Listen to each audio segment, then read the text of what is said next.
سبيل الدموع سبيل مريح. نحمده ونصلي على رسوله الكريم، اما بعد، فاعوذ بالله من الشيطان الرجيم. بسم الله الرحمن الرحيم. رب اشرح لي صدري ويسر لي امري واحلل عقدة من لساني يفقهوا قولي.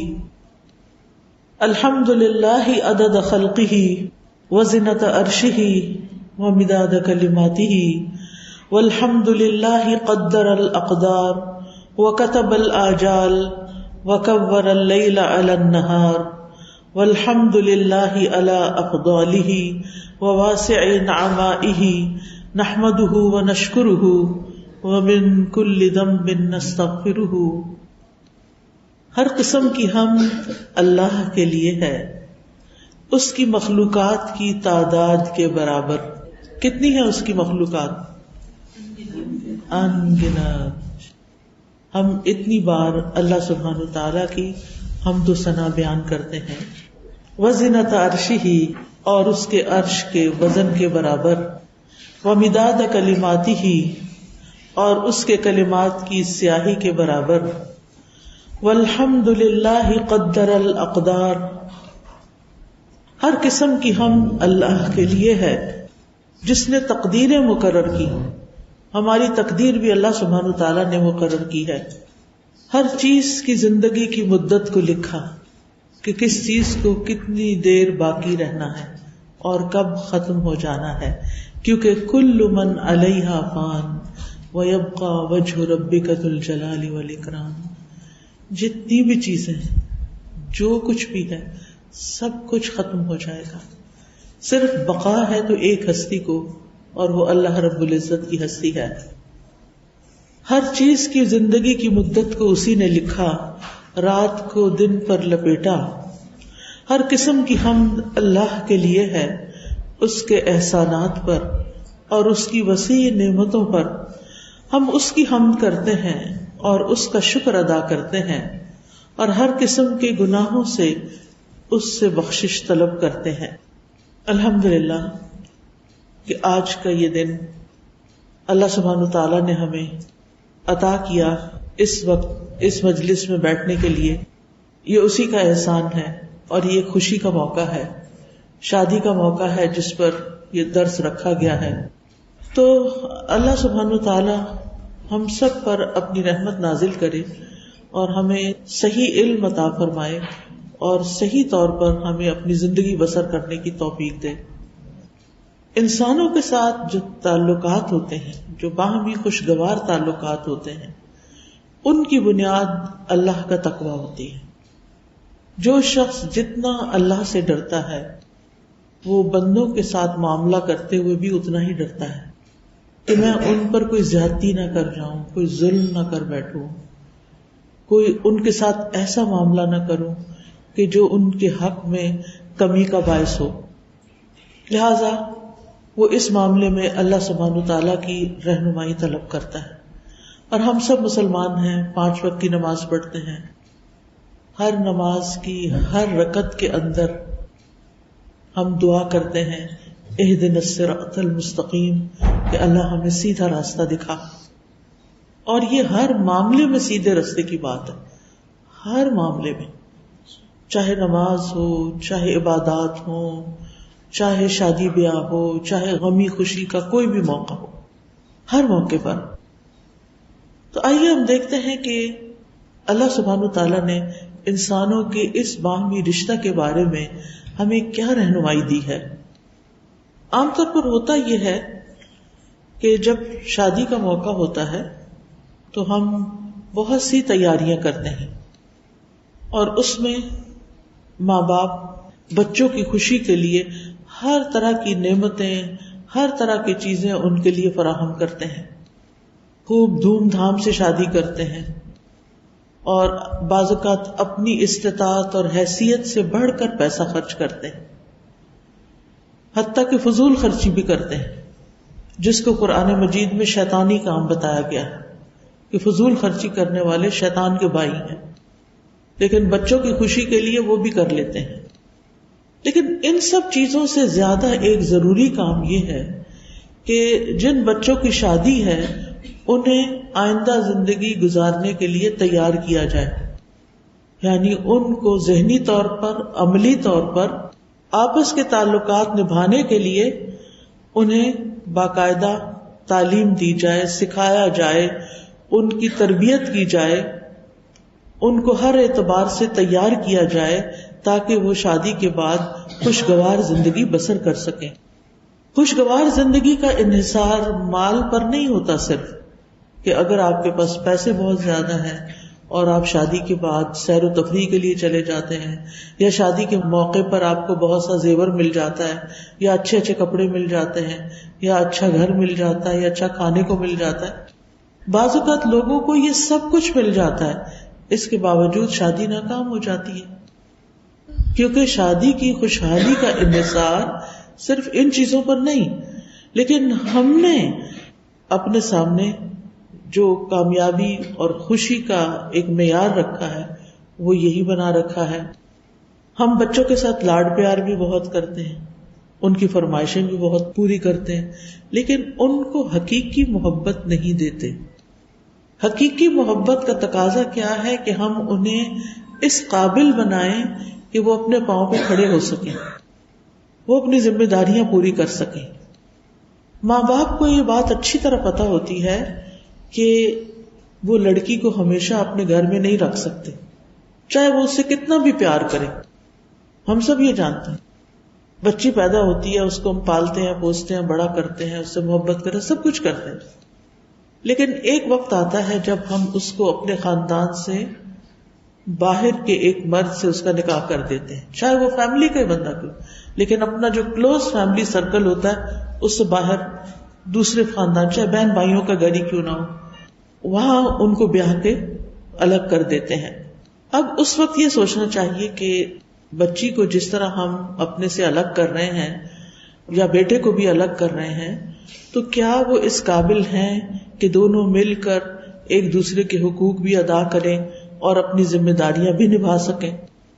عموماً آپ دیکھیں کہ جب بچے ماں باپ کے انڈر ہوتے ہیں، ماں باپ کے پروں تلے پلتے ہیں، تو اس وقت ان کی ہر ضرورت پوری کر دی جاتی ہے، ان کی ہر بات مان لی جاتی ہے، لاڈ پیار کیا جاتا ہے، اور یہ ماحول بالکل مختلف ہوتا ہے اس ماحول سے جس میں بچہ یا بچی جا رہے ہوتے ہیں۔ وہاں قدرتی طور پر یا فطری طور پر لاڈ پیار نہیں ملتا، بلکہ وہاں اپنی جگہ بنانی پڑتی ہے، اور اس معاملے میں بہت سے لوگ یہ اس بات یا یہ نقطہ سمجھتے نہیں، جس کی وجہ سے عموماً شادی پھر کامیاب نہیں ہوتی۔ ماں باپ کا گھر اور طرح ہوتا ہے اور شوہر کا گھر اس سے بالکل مختلف ہوتا ہے، اسی لیے وہ مشکلات کو فورس ہی بھی نہیں کر سکتے بچے کہ جو شادی کے بعد پیش آ سکتی ہیں۔ اور پہلے تو یہ ہوتا تھا کہ ماں باپ ہر چیز پر نگرانی کرتے تھے، اٹھنے بیٹھنے پر، بات چیت کرنے پر، دوستوں پر، کر کیا رہے ہیں بچے، اور اس کے مطابق ان کو تیار کرتے تھے، ان کی غلطیاں بتاتے، اور اکثر مائیں کہتی تم نے اگلے گھر جانا ہے، ہر وقت یہی تانے مل رہے ہوتے تھے، تمہارا آگے کیا بنے گا، تم نے اگلے گھر جانا ہے، یعنی ذہنی طور پر بھی اور عملی طور پر بھی ڈانٹ ڈپٹ کے ساتھ یہ تیاری کروا دی جاتی تھی۔ لیکن اب صورتحال بہت مختلف ہو گئی، بچے بہت زیادہ انڈیپینڈنٹ ہو گئے ہیں اور گیجٹس کے ساتھ زیادہ تر وقت ان کا گزرتا ہے، اپنی دنیا میں رہتے ہیں، ان کی پلیزر کا ایک الگ ہی معیار ہے۔ پہلے انسان کو انسانوں سے خوشی ملتی تھی، اب ان کو گیجٹس کے ساتھ خوشی ملتی ہے، وہ اپنے اپنے سیل فونز کے اوپر اپنی اپنی مرضی کے پروگرام دیکھتے ہیں۔ پہلے سارے گھر میں ایک ٹی وی ہوتا تھا، سب کو ایک جگہ بیٹھنا ہوتا تھا۔ مجھے اچھی طرح یاد ہے جب بچے چھوٹے تھے تو ان کو اگر اول تو محدود وقت کے لیے ٹی وی لگتا تھا، لیکن اگر لگتا تھا تو عموماً میں ساتھ ہی بیٹھ کے اپنا کام کرتی تھی، اور میں ساتھ ساتھ تبصرہ کر رہی ہوتی تھی کہ جو کچھ تم یہ دیکھ رہے ہو یہ حقیقی زندگی میں نہیں ہوتا ایسے، یعنی کبھی ہنسی کے انداز میں، کبھی سنجیدگی کے ساتھ، کبھی کسی طرح۔ تو بچوں کو سمجھ آ جاتی تھی کہ یہ جو باتیں کر رہے ہیں یہ بہت آرٹیفیشل ہے، یہ حقیقی زندگی نہیں ہے، تو اس سے بھی ایک بچوں کی تربیت ہو جاتی ہے۔ اب آپ دیکھیں کہ بچے اپنے اپنے، ہماری امی کہتی تھی گھورنا، پتہ نہیں پنجابی کا لفظ کبھی آپ نے گھورنا سنا ہے یا نہیں، یعنی تم لوگ اپنے اپنے گھورنے میں بیٹھے ہوئے ہو تو یعنی اپنی دنیا الگ بنا کے بیٹھے ہوئے ہو. تو ایک ہوتا ہے نا گھر اور ایک ہوتا ہے گھور. تو یعنی گھر کے اندر ایک اور گھر الگ سے بنایا ہوا تم نے, تو اس میں رہنے سے تم کامیاب نہیں ہو سکتے. تمہیں زندگی کے چیلنجز کا مقابلہ کرنا چاہیے اور اس کے لیے تیاری کرنی چاہیے. تو تمام ماں باپ کی یہ ذمہ داری بنتی ہے کہ وہ بچوں کو وہ ادب آداب سکھائیں, وہ کام سکھائیں کہ جو انہیں آئندہ زندگی میں لازماً کرنے ہیں. اب مثال کے طور پر اگر کوئی بچی یونیورسٹی میں ڈگری حاصل کر لیتی ہے تو ضروری نہیں کہ وہ جاب کرے. لڑکے کو تو بہرحال کام کرنا ہے, وہ تو ڈگری کر کے اگر اس کو بہت زیادہ نئی بھی چیزیں پتا ہوں گی تو وہ اپنی جاب کے سلسلے میں اپنے بزنس اور اپنے کام کو اگر جانتا ہے تو وہ اپنی ذمہ داری پوری کر لے گا. مشکل پیش آتی ہے لڑکی کو کہ جب ہم اس کو سارا وقت یونیورسٹیوں میں پڑھاتے رہتے ہیں اور پھر ایک دم اس کو بھیج دیتے ہیں ایسے گھر میں کہ جہاں پر کوئی اس کے ساتھ کمپرومائز کرنے والا نہیں ہوتا اور اس سے بہت زیادہ ایکسپیکٹیشن رکھی جاتی ہیں. اور ہمارے معاشرے میں خصوصاً پاکستانی معاشرے کے اندر جو جوائنٹ فیملی سسٹم ہے اس میں پھر اس پر نہ صرف یہ کہ اپنی ذمہ داری آتی ہے بلکہ شوہر کے بہن بھائیوں کی بھی آ جاتی ہے, اور بعض گھروں میں پھپھی اور باقی رشتے بھی موجود ہوتے ہیں. کل ہی مجھے کسی نے میسج کیا اور کہنے لگی کہ جب میری شادی ہوئی تھی تو میں بہت چھوٹی تھی عمر میں اور ہمارے گھر میں کوئی 19-20 افراد رہتے تھے کہ میرے سارے دیور اور پھر کچھ بیوہ پھپھیاں اور پھر نندیں اور یعنی 19-20 لوگوں کا مجھے کھانا پکانے میں مدد دینی ہوتی تھی. اور پھر کہتی تھی کہ ہمارے سسر جو تھے وہ بہت مہمان نواز تھے, ہر کھانے میں کچھ نہ کچھ لوگ ضرور ہوتے تھے, تو ٹوٹل ہمیں کوئی 24-25 لوگوں کا کھانا ہر روز بنانا ہوتا تھا. کہتی کہ آتے ہی میرے اوپر اتنی ذمہ داری پڑی کہ یعنی سیدھا کر کے رکھ دیا مجھے. اور پھر آہستہ آہستہ پھر ساروں کی شادیاں ہو گئی, سارے اپنی اپنی دنیا میں چلے گئے, شوہر کا انتقال ہو گیا. آج وہ کہتی میں اس بڑے گھر میں اکیلی رہتی ہوں.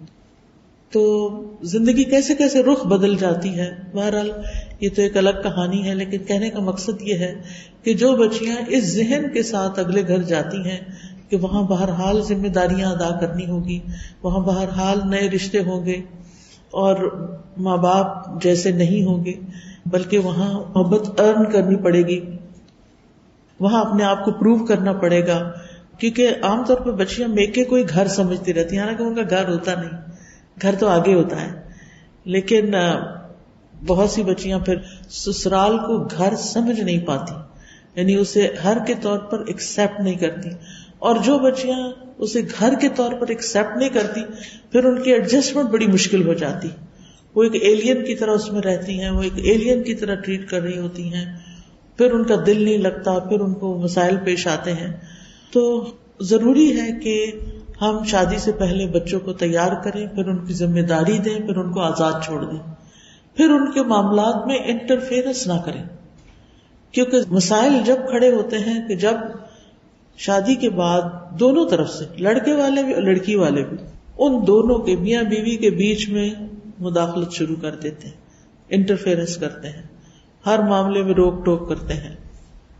تو اس لیے بہت ضروری ہے کہ ہم دیکھیں کہ ہمارا دین اس معاملے میں ہمیں کیا بتاتا ہے. ازدواجی رشتہ ہمارے دین میں بڑا اہمیت کا حامل ہے.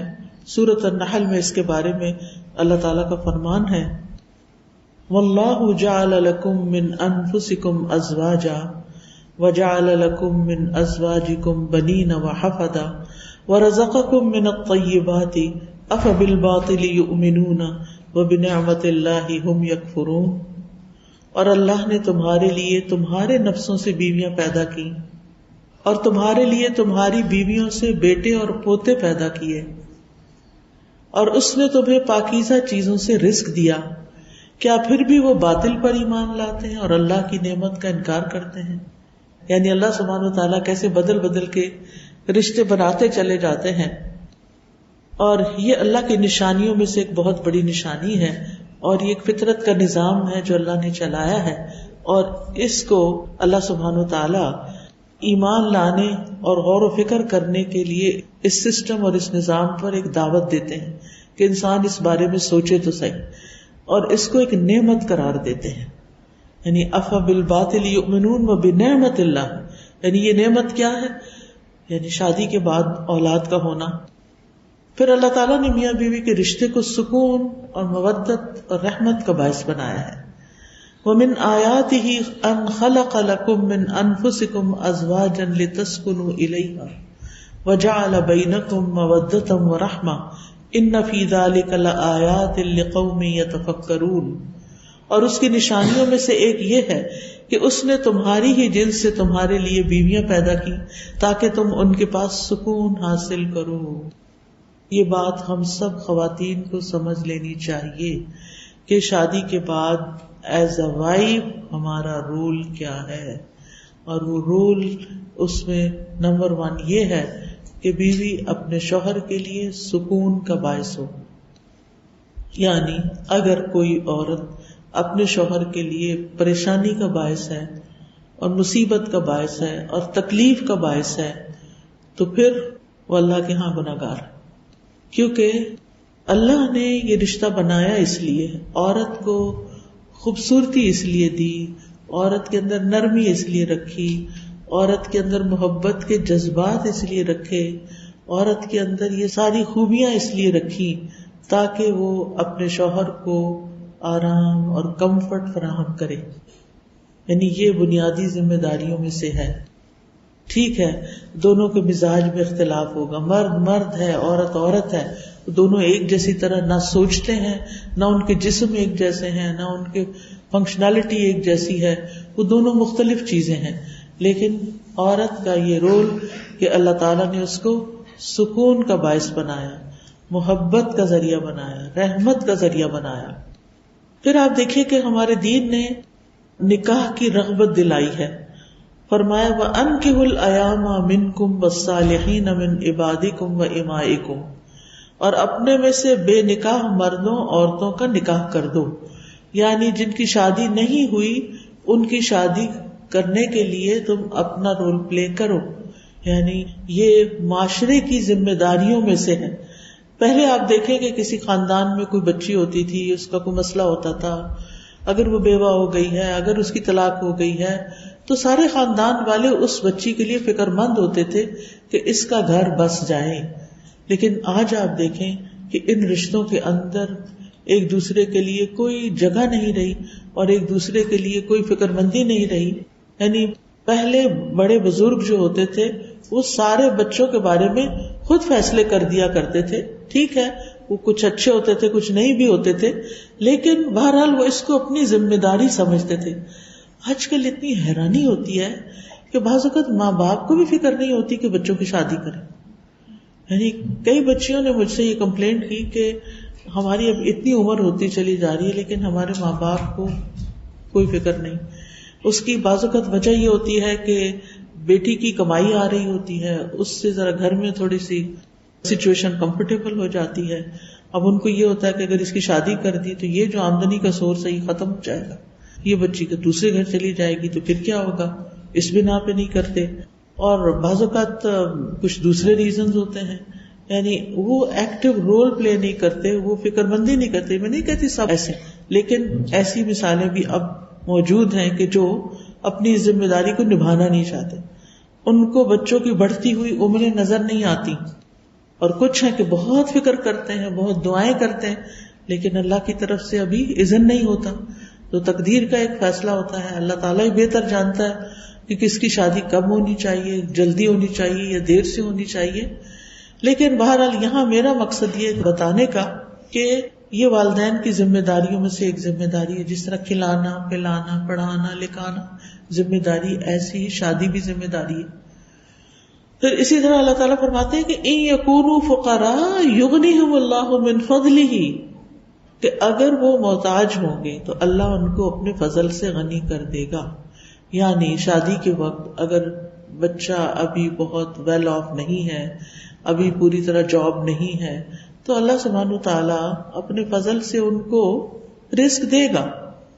پھر اسی طرح یہ ہے، ہم دیکھتے ہیں کہ شادی انبیاء اور نیک لوگوں کا طریقہ رہا ہے.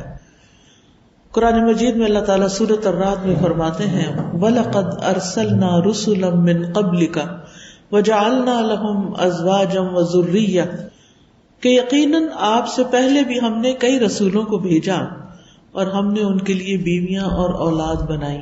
یعنی جتنے بھی رسول اور پیغمبر آئے ہیں سوائے عیسیٰ علیہ السلام کے اور یحییٰ علیہ السلام کے، ہمیں نہیں پتہ چلتا کہ کسی اور نے شادی نہ کی ہو، یعنی ان کی بیویاں بھی تھیں اور ان کے بچے بھی تھے۔ حضرت عائشہ کہتی ہیں کہ رسول اللہ صلی اللہ علیہ وسلم نے فرمایا، نکاح میری سنت ہے، بس جو میری سنت پر عمل نہیں کرتا وہ مجھ سے نہیں۔ تم لوگ شادی کیا کرو، کیونکہ میں تمہاری تعداد کی بنا پر سابقہ امتوں سے کثرت تعداد میں مقابلہ کروں گا۔ اسی طرح ایک اور روایت کے مطابق شادی نہ کرنے والا نبی صلی اللہ علیہ وسلم کے طریقے سے منہ موڑنے والا ہے، یعنی آپ کی امت میں سے ہوتے ہوئے اگر کوئی شخص جان بوجھ کے شادی نہیں کر رہے، کیونکہ ابھی لیٹلی یہ ٹرینڈز آ گئے ہیں کہ ماں باپ فکر مند ہیں لیکن بچے شادی نہیں کرنا چاہتے، یعنی وہ کہتے ہیں کہ پھر ہمارے اوپر ذمہ داری آ پڑے گی۔ اور ویسے بھی آس پاس دائیں بائیں آگے پیچھے شادی شدہ جوڑوں کے جو حالات دیکھتے ہیں اور آپس کی لڑائی جھگڑے دیکھتے ہیں، تو اس کی وجہ سے بھی ان کے اندر ایک خوف آ جاتا ہے کہ شاید یہ رشتہ سکون کا رشتہ نہیں ہے اور صرف پریشانیوں کا رشتہ ہے، تو اس وجہ سے بھی وہ یعنی پیچھے ہٹ جاتے ہیں۔ حضرت انس کہتے ہیں کہ نبی صلی اللہ علیہ وسلم کے چند صحابہ نے ازواج مطہرات سے نبی صلی اللہ علیہ وسلم کی خفیہ عبادت کے بارے میں پوچھا، تو ان میں سے ایک نے کہا میں عورتوں سے نکاح نہیں کروں گا، کسی نے کہا میں گوشت نہیں کھاؤں گا، کسی نے کہا میں بستر پر نہیں سوؤں گا۔ جب آپ کو یہ پتا چلا تو آپ نے لوگوں کو جمع کیا، اللہ کی حمد و ثنا کی اور فرمایا ان لوگوں کو کیا ہو گیا ہے جنہوں نے ایسی اور ایسی باتیں کہی ہیں، جبکہ میں رات کو نوافل پڑھتا ہوں، سوتا بھی ہوں، نفلی روزہ رکھتا ہوں اور ترک بھی کرتا ہوں اور عورتوں سے نکاح بھی کرتا ہوں، بس جو میرے طریقے سے منہ موڑے گا وہ مجھ سے نہیں۔ یعنی جان بوجھ کے سارے وسائل اور حالات کے موافق ہونے کے باوجود شادی سے انکار کرنا کہ کرنی ہی نہیں، اسلام میں یہ پسندیدہ نہیں۔ شادی جو ہے یا نکاح جو ہے وہ نصف دین مکمل کرنے کا ذریعہ ہے۔ نبی صلی اللہ علیہ وسلم نے فرمایا جو شخص نکاح کر لیتا ہے وہ اپنا آدھا دین مکمل کر لیتا ہے، لہٰذا اسے چاہیے کہ باقی آدھے دین کے بارے میں اللہ سے ڈرتا رہے، یعنی باقی آدھا دین اور کاموں سے مکمل کر لے۔ پھر اسی طرح آپ دیکھیں کہ دنیا میں بھی ایمان والوں کے لیے شادی پسندیدہ ہے اور جنت میں بھی پاکیزہ جوڑے ہوں گے۔ والذین آمنوا وعملوا الصالحات سندخلهم جنات تجری من تحتها الانہار خالدین فیہا ابدا لہم فیہا ازواج مطہرہ وندخلهم ظلا ظلیلا۔ اور وہ لوگ جو ایمان لائے اور انہوں نے نیک عمل کیے، ان قریب ہم انہیں ایسے باغات میں داخل کریں گے جن کے نیچے سے نہریں بہتی ہیں، وہ ان میں ہمیشہ ہمیشہ رہنے والے ہیں، ان کے لیے ان باغوں میں انتہائی پاکیزہ بیویاں ہوگی اور ہم انہیں گھنے سایوں میں داخل کریں گے۔ جنت کی خوبصورتیوں میں سے خوبصورتی یہ ہے کہ وہاں کوئی بھی سنگل پرسن نہیں ہوگا، یعنی ہر شخص کی شادی ہوگی۔ اگر دنیا میں کسی کی شادی نہیں بھی ہوئی تو وہاں اللہ سبحانہ و تعالی ان کے لیے جوڑے مہیا کرے گا۔ اہل جنت کو ان کی بیویوں کے ساتھ جنت میں بھیجا جائے گا، حکم ہوگا ادخلوا الجنت انتم وازواجکم تحبرون، تم اور تمہاری بیویاں جنت میں داخل ہو جاؤ، تم خوش کر دیے جاؤ گے، یعنی اندر جاؤ گے تو تمہیں خوشی ہی خوشی ہوگی۔ اور نبی صلی اللہ علیہ وسلم نے فرمایا کہ جنت میں کوئی بھی کنوارا نہیں ہوگا۔ اب یہ ہے کہ شادی کے موقع پر انسان کے کئی معیار ہوتے ہیں۔ نبی صلی اللہ علیہ وسلم نے فرمایا کہ 4 وجوہات کی بنا پر شادی کی جاتی ہے، عورت کے مال، حسب نسب، اس کی خوبصورتی اور اس کے دین کی وجہ سے۔ تم دین والی عورت کو اختیار کرو، تمہارے ہاتھ خاک آلود ہوں۔ یعنی شادی کے موقع پر اگر رشتے کی اٹھان میں اور رشتے کی پہچان میں اگر صحیح ڈیسیژن ہو جائے تو آگے بھی زندگی آسان ہو جاتی ہے۔ رسول اللہ صلی اللہ علیہ وسلم نے فرمایا کہ دنیا فائدہ اٹھانے کی چیز ہے اور دنیا کی بہترین متاع نیک عورت ہے، یعنی اگر کسی کو نیک بیوی مل جاتی ہے تو اس کو گویا دنیا کی سب سے بڑی دولت مل گئی۔ پھر اسی طرح آپ دیکھیں کہ نہ صرف یہ کہ عورت بلکہ مرد کے اندر بھی یہی خصوصیت ہونی چاہیے. رسول اللہ صلی اللہ علیہ وسلم نے فرمایا جب ایسا شخص تمہارے پاس نکاح کا پیغام بھیجے جس کے دین اور اخلاق سے تم مطمئن ہو تو اس سے اپنی بیٹی کا نکاح کر دو. یعنی اگر کوئی دین والا، حقیقی دین والا تمہارے پاس آتا ہے، لیکن اگر دنیا کے اعتبار سے اس کے پاس بہت نہیں، تو اس چیز کو لے کے بیٹھنا چاہو کہ وہ ویسے تو اچھا ہے اخلاق کا، لیکن اس کی جاب کوئی بہت اچھی نہیں، تو اب یہ بچے کہاں سے کھائیں گے. نہیں، انشاءاللہ اللہ سبحانہ وتعالیٰ ان کے لیے کوئی نئے دروازے کھول دے گا. دنیا جو ہے اتنی نہیں جتنی ہماری دو آنکھیں دیکھتی ہیں، اللہ کے خزانے بہت وسیع ہیں. لیکن آپ نے فرمایا اگر تم نے ایسا نہیں کیا تو زمین میں فتنہ اور زبردست فساد ہوگا. یعنی اگر دین والے کو یا اچھے اخلاق والے کو تم نے ٹھکرا دیا تو پھر اس کے کانسیکوینسز اچھے نہیں ہوں گے. اب ازدواجی رشتے کو کامیاب بنانے کے لیے کچھ اصول ہمیں ہمارے دین نے دیے ہیں. ان میں سب سے پہلے مردوں کو کہا گیا وَعَاشِرُوهُنَّ بِالْمَعْرُوفِ کہ عورتوں کے ساتھ بھلے طریقے سے زندگی بسر کرو. اور پھر دونوں کے اوپر ذمہ داری ڈالی گئی، کچھ مرد کے فرائض ہیں اور عورت کے حقوق ہیں، اور کچھ عورت کے فرائض ہیں اور مرد کے حقوق ہیں. اور یہی عدل و انصاف ہے کہ دونوں پر کچھ ذمہ داریاں بھی ہیں اور دونوں کے لیے کچھ حقوق بھی ہیں. اور اس میں ہم دیکھیں کہ سب سے پہلی بات تو یہ ہے کہ دونوں کو اللہ سبحانہ وتعالیٰ کی اطاعت پر ایک ہونا چاہیے. نبی صلی اللہ علیہ وسلم نے فرمایا اللہ تعالیٰ اس مرد پر رحم فرمائے جو رات کو اٹھے اور نوافل ادا کرے، اپنی بیوی کو بھی جگائے اور وہ بھی نفل پڑھے، اور اگر بیوی اٹھنے میں سستی کرے تو اس کے چہرے پر پانی چھڑک دے. اور اللہ تعالیٰ اس عورت پر رحم فرمائے جو رات کے وقت اٹھے، نفل پڑھے، اپنے شوہر کو بھی جگائے، وہ بھی نفل پڑھے. اگر شوہر اٹھنے میں سستی کرے تو اس کے چہرے پہ پانی چھڑک کر اس کو اٹھائے. لیکن آج آپ دیکھیں کہ ایسا تعلق کہاں ہے کہ آپ پانی چھڑکیں اور پھر اس کے نتیجہ جو سامنے آئے گا وہ آپ کو معلوم ہی ہے.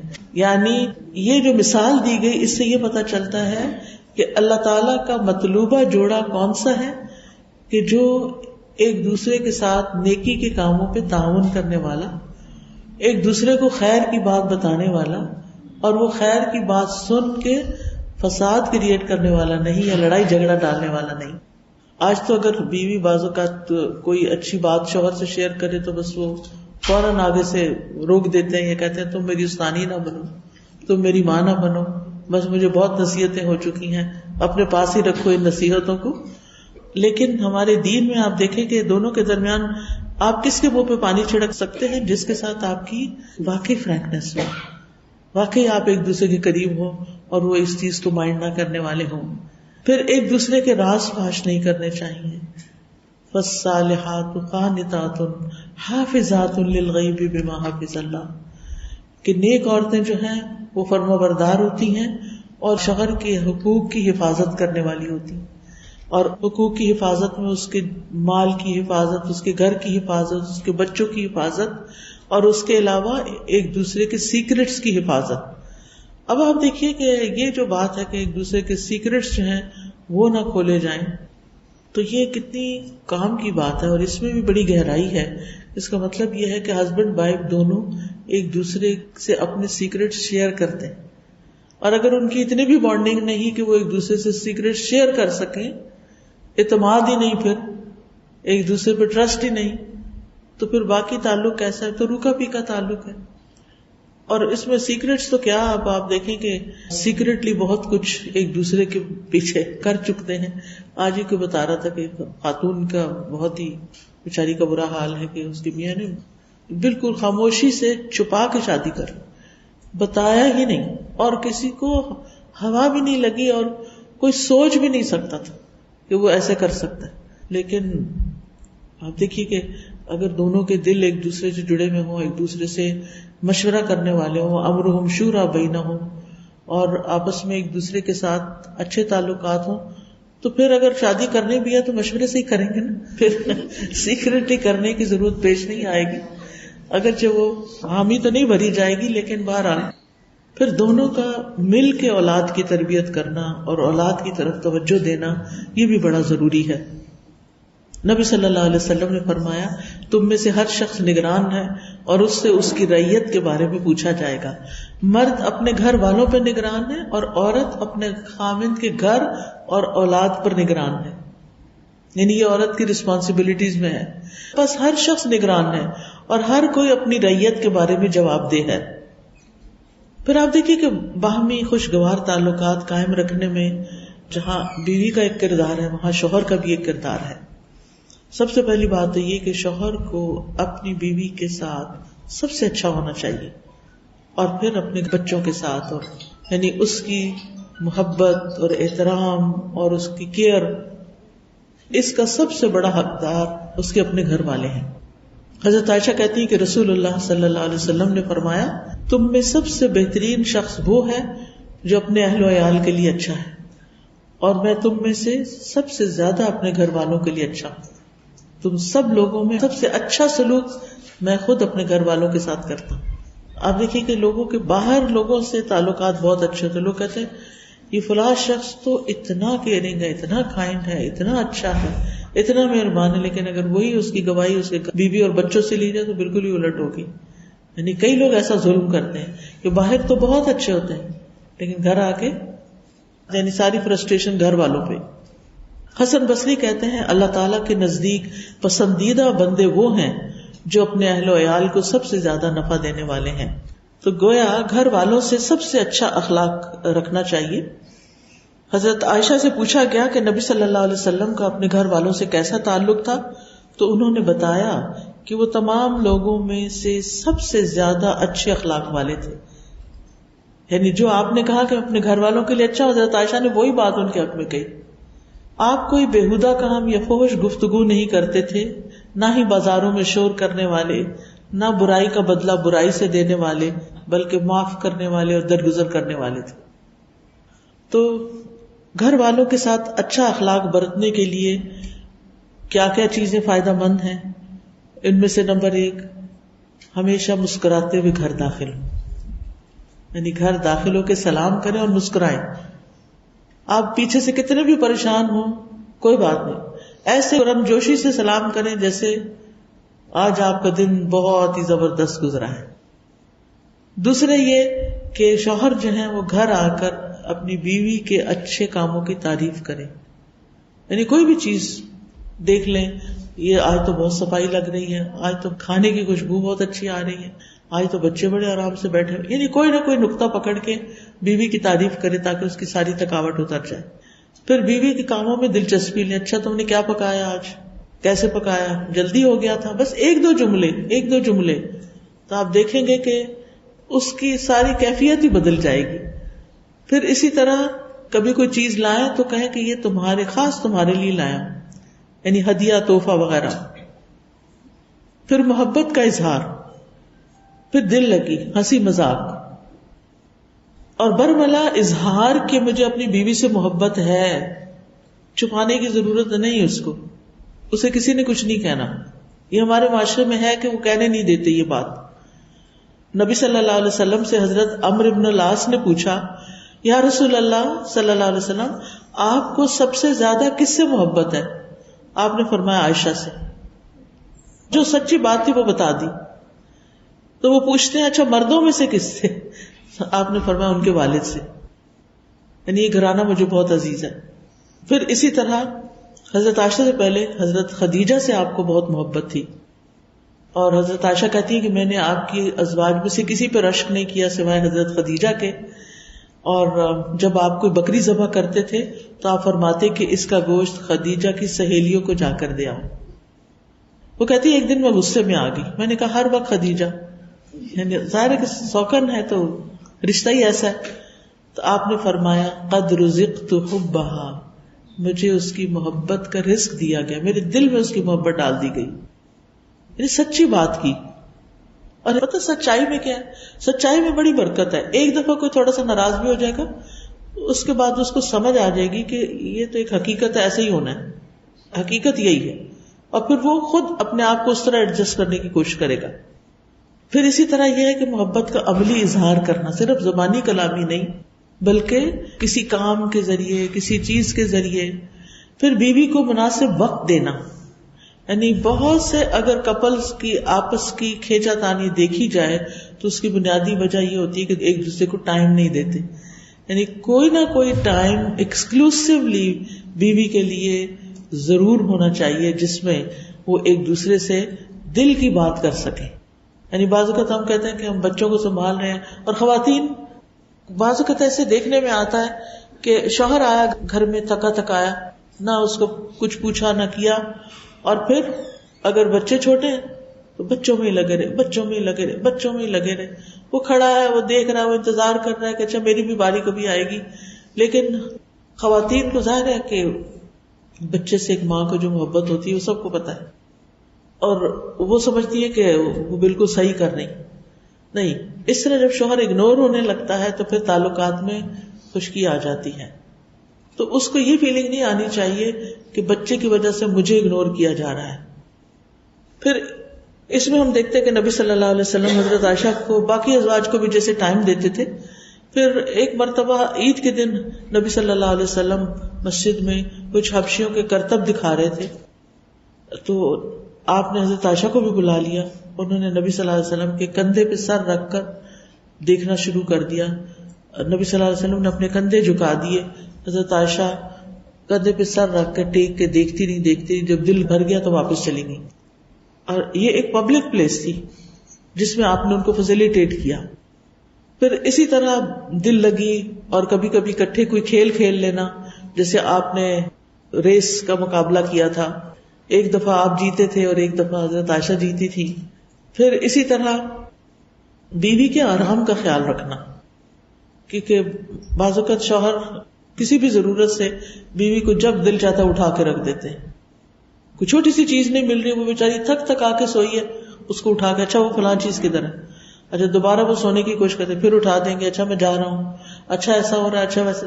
اب اس میں کیا ہوتا ہے کہ بیوی کے لیے بعض اوقات اور بہت سی ذمہ داریاں ادا کرنی مشکل ہو جاتی.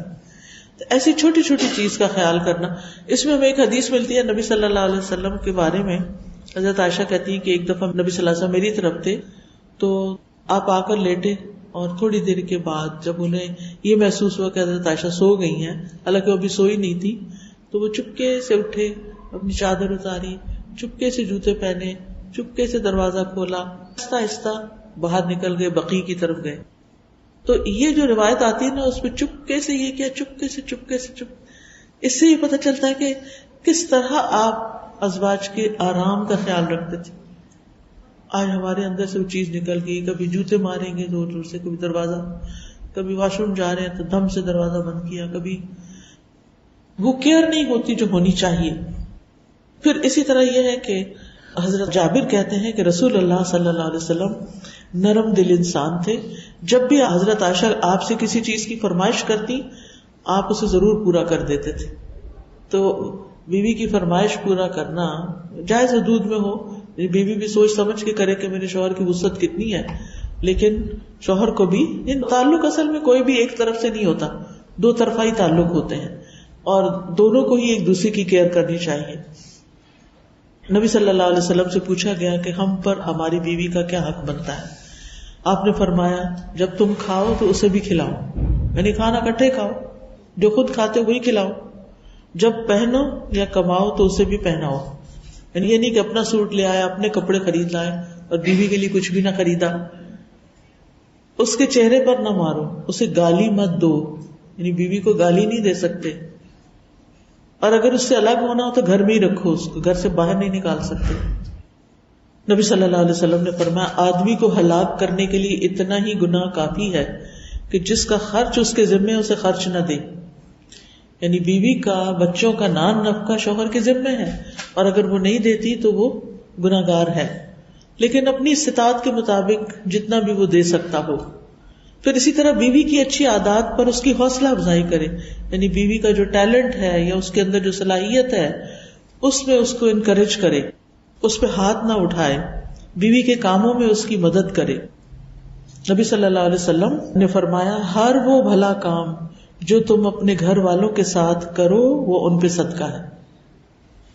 پھر اسی طرح گھر کے کام کاج میں تعاون، بیوی کی سہیلیوں کے ساتھ بھی اچھا سلوک کرنا. نہ کہ اس دمکا کے رکھنا کہ تم کسی کے ساتھ سلام دعا نہ رکھو، کسی کو گھر نہ بلاؤ، کسی کے گھر ملنے نہ جاؤ، کیونکہ بعض شوہر اتنی سختی کرتے ہیں اس معاملے میں، اتنے سیکیور ہوتے ہیں کہ نہ کسی سے ملنے دیتے ہیں نہ کسی کو آنے دیتے ہیں. لیکن نبی صلی اللہ علیہ وسلم اس چیز کا خیال رکھتے تھے. جب کوئی بکری ذبح کرتے حضرت خدیجہ کی دوستوں کو بھی بھجواتے. اور حضرت انس کہتے ہیں کہ وہ گھر میں ہی ہوتے تھے کہ نبی صلی اللہ علیہ وسلم کے پاس جب کوئی چیز لائی جاتی تو آپ فرماتے فلاں عورت کو دے آؤ، وہ خدیجہ کی سہیلی تھی، فلاں کے گھر دے آؤ، وہ خدیجہ کی سہیلی تھی.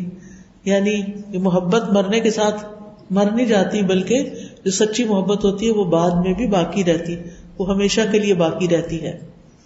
پھر اسی طرح بیوی کے مسائل اور مشکلات میں اس کا ساتھ دینا، اگر بچے تنگ کر رہے ہیں یا اور کوئی چیز گھر کی خراب ہو گئی ہے یا کچھ بھی جس کی وجہ سے اس کے لیے گھر کا کام مشکل ہو گیا ہے تو اس کو آسانی دینا. پھر اسی طرح بیوی کو ناراض ہونے کی بھی گنجائش دینا. اگر کسی وقت اس کا کوئی موڈ آف ہو گیا ہے تو اس کے پیچھے نہیں پڑ جانا اور برا بھلا نہیں کہنا شروع کر دینا، بلکہ اس کی رعایت کرنا. پھر بیوی کے والدین کو اس کی شکایت نہیں لگانا. پھر اسی طرح گھر والوں کے اندر اچھی عادات ڈالنا اور اصلاح کرنا اور اپنی سے زیادہ گھر والوں کی فکر کرنا. اگر بیمار ہو جائے تو ایکسٹرا کیئر کرنا اور ان کے لیے دعائیں کرنا. نبی صلی اللہ علیہ وسلم حضرت عائشہ کے لیے خاص دعا کرتے تھے، اللہم اغفر لعائشہ ما تقدم من ذنبها وما تأخر وما اسرت وما اعلنت. اے اللہ عائشہ کے پہلے پچھلے اعلانیہ مخفی سب گناہ معاف کر دے. یعنی نام لے کے آپ کے لیے دعا کرتے تھے اور آخرت کا ساتھ بنانے کی خواہش رکھتے تھے. اس کے برعکس اگر شوہر کچھ ایسے کام کرتے ہیں جو تعلقات کو خراب کرتے ہیں تو ان سے بھی بچنے کی ضرورت ہے. مثلا بیوی کو اگنور کرنا، یعنی ہر ایک کو توجہ دینا، ہر ایک سے باتیں کرنا، ہر ایک سے ہنسنا کھیلنا اور بیوی کی پرواہ نہ کرنا. خاص طور پر بعض جوائنٹ فیملی میں ہوتے ہیں لوگ، گھر میں آئے ہیں، ٹھیک ہے والدین سے ملے اچھی بات ہے، پھر گھر میں جو بہن بھائیوں کے بچے ہیں ان کے ساتھ کھیلنے لگ گئے، پھر کسی اور کے ساتھ، اور بیوی کی باری نہیں آ رہی تو دس از رانگ. پھر اسی طرح طلاق کی دھمکی دینا بات بات پہ، پھر دوسری شادی کی دھمکی دینا، بے عزت کرنا، سب کے سامنے بے عزتی کر دینا، وقت ہی نہ دینا. بیوی کے لیے پابندی، اپنے لیے آزادی. وہی بیوی کو اس کام سے جس سے منع کیا خود ہی وہی کام کر لیا. ہر وقت نکتہ چینی کرتے رہنا، ہر چیز میں عیب نکالنا اور کسی تھرڈ پرسن کی خاطر بیوی سے جھگڑا شروع کر دینا، الزام لگانا اور بیوی کے رشتہ داروں کے ساتھ بدتمیزی کرنا. یہ سارے ایسے کام ہیں کہ جس سے ہسبینڈ وائف کے تعلقات خراب ہوتے ہیں. اسی طرح اچھے تعلقات میں عورت کا بھی کردار ہے. سب سے پہلے یہ کہ شوہر کا ٹرسٹ باقاعدہ برقرار رکھے، مال اور نفس کی حفاظت کرے، معروف کاموں میں اس کی اطاعت کرے، اس کو راضی رکھے، خوش کرنے والے کام کرے، اس کی ہم نوائی کرے. ہم نوائی کا مطلب یہ ہے کہ اس کی ہاں میں ہاں بھی ملائے اگر وہ صحیح بات کر رہا ہے. بعض اوقات ایسا ہوتا ہے نا کہ آپ ایک بات کہتے ہیں لیکن آپ شور نہیں ہوتے، آپ کو ایک کنفرمیشن چاہیے ہوتی ہے کسی اور سے کہ کوئی اور آپ کے ساتھ مل جائے. تو اسی طرح یعنی اگر شوہر کہیں کوئی بات کر رہا ہے تو آپ دیکھیں گے کہ اگر آپ اس کا ساتھ دیں گے تو آپ کو بہت زیادہ اس کے صلے میں آپ کے ساتھ اچھا برتاؤ ہوگا. پھر اسی طرح شوہر سے محبت کرنا. نبی صلی اللہ علیہ وسلم نے فرمایا تمہاری بہترین بیویاں وہ ہیں جو محبت کرنے والی ہیں، ہم نوائی کرنے والی ہیں، ہمدردی کرنے والی ہیں، زیادہ بچے پیدا کرنے والی ہیں، بشرطے کہ وہ اللہ سے ڈرنے والی ہوں. پھر اسی طرح شوہر کا ایمان بڑھانا، نیکی کے کاموں میں اس کو ساتھ لے کے چلنا اور صبر و شکر کے ساتھ زندگی بسر کرنا. یعنی جب تکلیف آئے تو صبر کرے، جب اچھی نعمت کوئی ملے تو شکر ادا کرے. پھر اسی طرح کھلے دل سے زندگی بسر کرنا، یعنی چھوٹی چھوٹی چیزوں کو گن گن کے رکھنا. گھر میں اتنی چیزیں لایا تھا، وہ کدھر گئیں، وہ کسی کو دے دی تم نے، وہ کہاں گئیں، یہ کیا ہوا، وہ کیا ہوا. فریج کو جھانک کے دیکھنا، الماریاں کھول کھول کے دیکھنا تاکہ جائزہ لیا جائے کہ بیوی نے کیا کیا ہے. اس طرح کی تجسس اور اس طرح کی چیزیں جو ہیں وہ اعتماد خراب کرتی ہیں. گھر جو ہے نا یہ عورت کی ڈومین ہے، اس میں اس کو فریڈم ملنی چاہیے. اس کی اتھارٹی ہونی چاہیے. پھر اسی طرح اپنے حقوق معاف کر دینا، شوہر کی خوشی میں خوش ہونا، مشکل حالات میں شوہر کا ساتھ دینا. یعنی کبھی جاب چلی جاتی ہے، کبھی اور مشکلات آ جاتی ہیں، کبھی عورت کو جاب کرنی پڑ جاتی ہے گھر چلانے کے لیے. پھر شوہر کی مخالفت نہ کرنا، اور خاص طور پر اگر وہ کوئی صحیح بات کر رہا ہے. پھر شوہر کو تکلیف نہ دینا.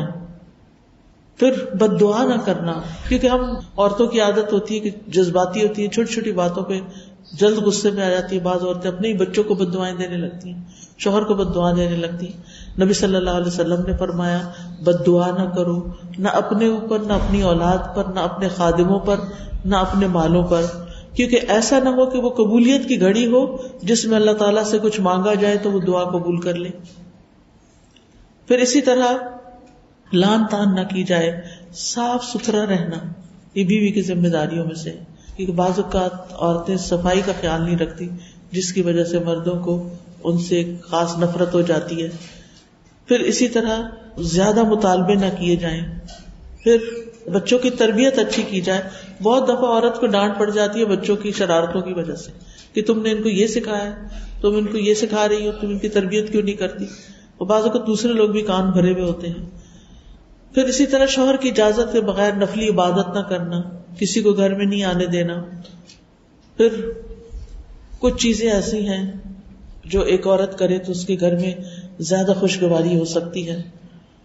وہ ہے گھر کو صاف ستھرا رکھنا، کام کو وقت پر سمیٹ دینا، کھانا پکاتے ہوئے ذکر اور فکر کرتے رہنا.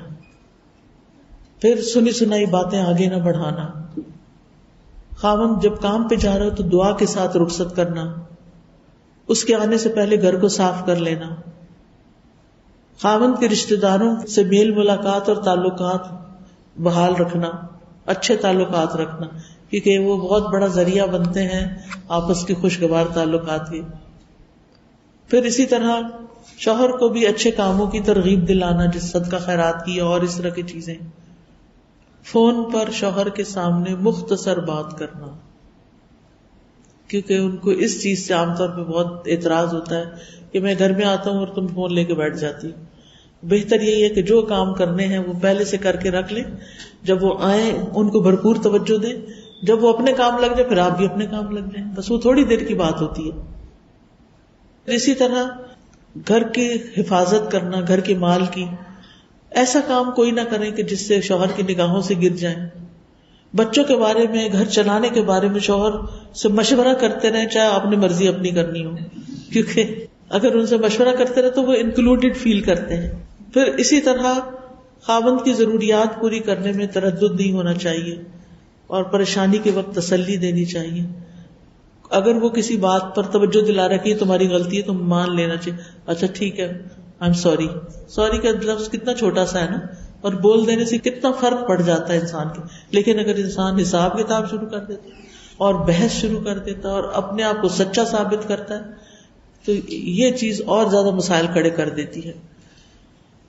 اور بہت سارے اپنے غم اور دکھ شوہر سے شیئر نہیں کرنا، یعنی کچھ تو کرنا لیکن سارے نہیں کرنا، اللہ سے کرنا ہے. انما اشکو بثی وحزنی الی اللہ. کیونکہ اگر ہم ہر وقت شوہر کے سامنے اپنی پریشانی اور رونا لے کے بیٹھے تو یہ بالکل ہی تکلیف دینے والی بات ہے. وہ گھر آیا، باہر کے مسئلے مسائل سن کے اب گھر میں آ کے نئے مسئلے شروع ہو گئے ہیں. آپ اس کی جگہ اپنے آپ کو رکھ کے دیکھیں کہ اس کا حال کیا ہوگا. پھر اسی طرح جہاں اللہ کی نافرمانی ہوتی ہو وہاں شوہر کی بات نہ ماننا، کیونکہ ویسے تو اطاعت ہے لیکن اگر وہ کسی ایسے کام کا حکم دے رہا ہے اللہ تعالیٰ نے جس سے منع کیا ہے تو پھر اللہ کی بات مانی جائے گی، اس کی نہیں مانی جائے گی. اور آخری چیز یہ ہے کہ خوب خوب دعائیں کرنا. اب ہم دعا کر لیتے ہیں. سبحان اللہ والحمد للہ ولا الہ الا اللہ واللہ اکبر ولا حول ولا قوة الا باللہ العلی العظیم. اللہم صلی علی محمد وعلی آل محمد کما صلیت علی ابراہیم وعلی آل ابراہیم انک حمید مجید. اللہم بارک علی محمد وعلی آل محمد کما بارکت علی ابراہیم وعلی آل ابراہیم انک حمید مجید.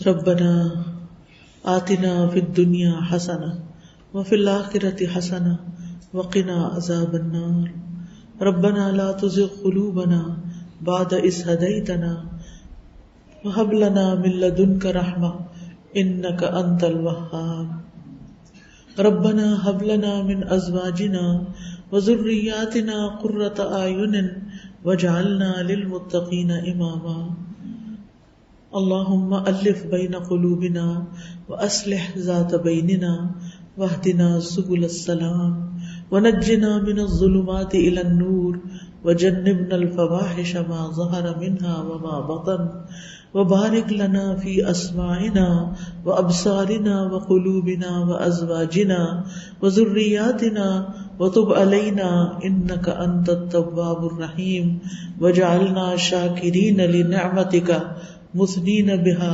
قابليها وأتمها علينا.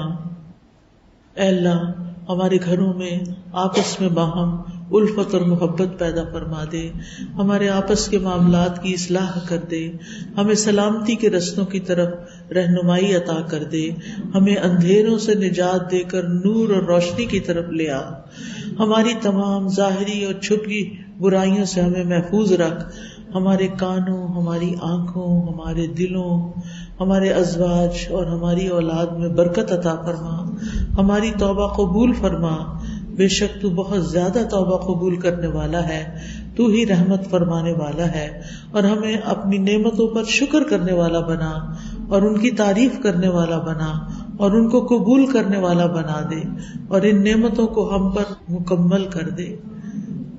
یا رب العالمین، یا ارحم الراحمین، تمام بیماروں کو صحت عطا فرما، تمام دکھی لوگوں کے دکھ دور فرما دے. یا اللہ جتنے بھی فوت شدہ ہمارے رشتہ دار ہیں، مسلمان ہیں، ان سب کی بخشش فرما.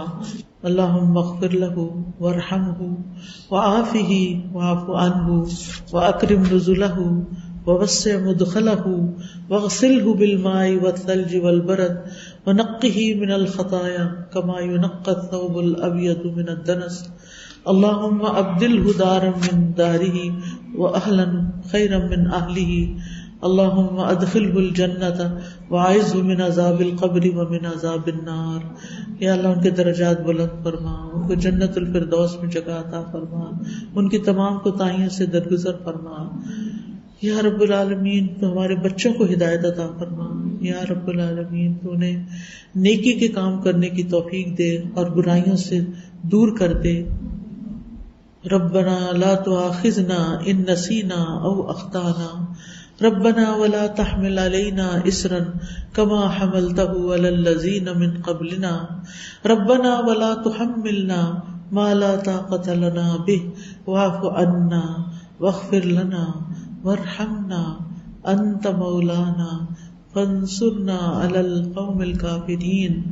یا رب العالمین، یا ارحم الراحمین، جو کچھ ہم نے پڑھا ہے، سیکھا ہے، ہمیں اس پہ عمل کی توفیق دے. یا اللہ تو ہماری ہر معاملے میں رہنمائی فرما. یا اللہ تو ہمارے سارے معاملات درست فرما دے. یا رب العالمین جو بہنیں آئی ہیں ان کا آنا قبول فرما دے. یا اللہ اس گھر کے رہنے والوں کو اپنی رحمت سے ڈھانپ لے، ان کو برکتیں عطا فرما. یا اللہ جو اس محفل کا انہوں نے اہتمام کیا ہے انہیں اس کی بہترین جزا عطا فرما. یا اللہ آئندہ رمضان آنے والا ہے، اپنی رحمت سے ہمیں بہترین روزے رکھنے کی توفیق دے، بہترین دعائیں کرنے کی توفیق دے اور بہترین طریقے سے صحت کے ساتھ زیادہ سے زیادہ نیکیوں کی توفیق عطا فرما. ربنا تقبل منا انک انت السمیع العلیم وتب علینا انک انت التواب الرحیم.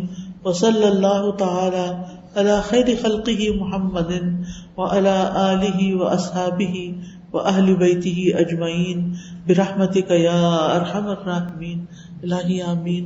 سبحانك اللهم وبحمدك أشهد أن لا إله إلا أنت أستغفرك وأتوب إليك. السلام علیکم ورحمۃ اللہ وبرکاتہ. سبيل الدموع سبيل